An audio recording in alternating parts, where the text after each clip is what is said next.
জাতীয় প্রেস ক্লাবের সামনে বেসরকারি শিক্ষা প্রতিষ্ঠানের এমপিওভুক্ত শিক্ষক কর্মচারীদের অবরোধ কর্মসূচিতে বাধা দিয়েছে পুলিশ।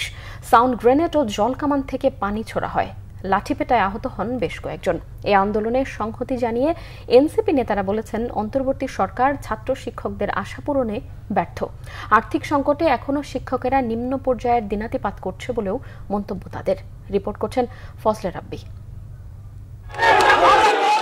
এমপিওভুক্ত শিক্ষক কর্মচারীদের জাতীয়করণ, 20% বাড়ি ভাড়া, 1500 টাকা চিকিৎসা ভাতা ও কর্মচারীদের 75% উৎসব ভাতার দাবিতে রোববার সকাল থেকেই জাতীয় প্রেস ক্লাবের সামনে লাগাতার কর্মসূচি পালন করে সারা দেশ থেকে আসা শিক্ষক ও কর্মচারীরা।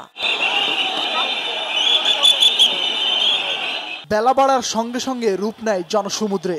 বন্ধ হয়ে যায় আশপাশের সড়কের যান চলাচল। অবস্থান কর্মসূচিতে শিক্ষক কর্মচারীরা বলেন, তাদের দাবির প্রতি সরকার আশ্বাস দিলেও তারা ফল পায়নি। আমাদের আশ্বাস দিয়েই শুধু তারা ক্ষান্ত হয়, মূলত আমাদের কোনো দাবি আদায়ের কোনো কাজ করে না। শিক্ষকরা রাজপথ পছন্দ করে না। আমাদের ওয়ালে পিঠ থেকে গেছে। আমাদের 20% বাড়ি ভাড়া বৃদ্ধির দাবি দ্রুত মেনে নিন।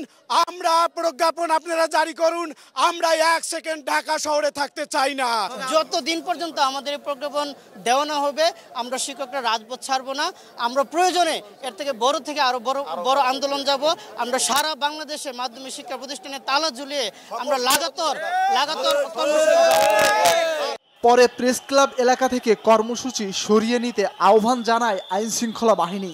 আহ্বানে সাড়া না মিললে টিয়ার গ্যাস ও জলকামান নিক্ষেপ করা হয়। আটক করা হয় বেশ কয়েকজনকে।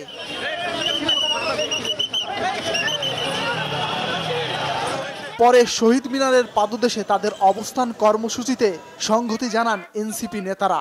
এ সময় তারা বলেন, অন্তর্বর্তী সরকার ছাত্র শিক্ষক কারো আশায় পূরণ করতে পারেননি। শিক্ষকদের যৌক্তিক আন্দোলনে হামলা চালানোর ঘটনায় সরকারকে ক্ষমা চাওয়ার আহ্বান জানান এনসিপি নেতারা।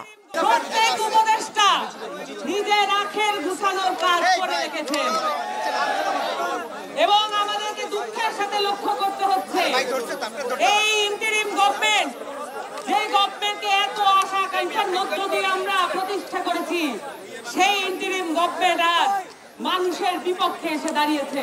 এই অন্তর্বর্তীকালীন সরকারের শিক্ষা উপদেষ্টা হয়েছে প্রমোশন বান্ধব সরকার।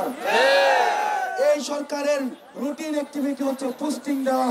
কাদেরকে পোস্টিং দেওয়া? ভালো ভালো পুরনো ফ্যাসিস্ট আমরা তাদেরকে দেখেছি হাসিনার জন্য রাস্তায় এসে স্লোগান দিয়েছে। ঢাকা শহরে ভালো ভালো পোস্টিং এ তাদেরকে আবার অর্থের বিনিময়ে পদায়ন অব্যাহত রয়েছে।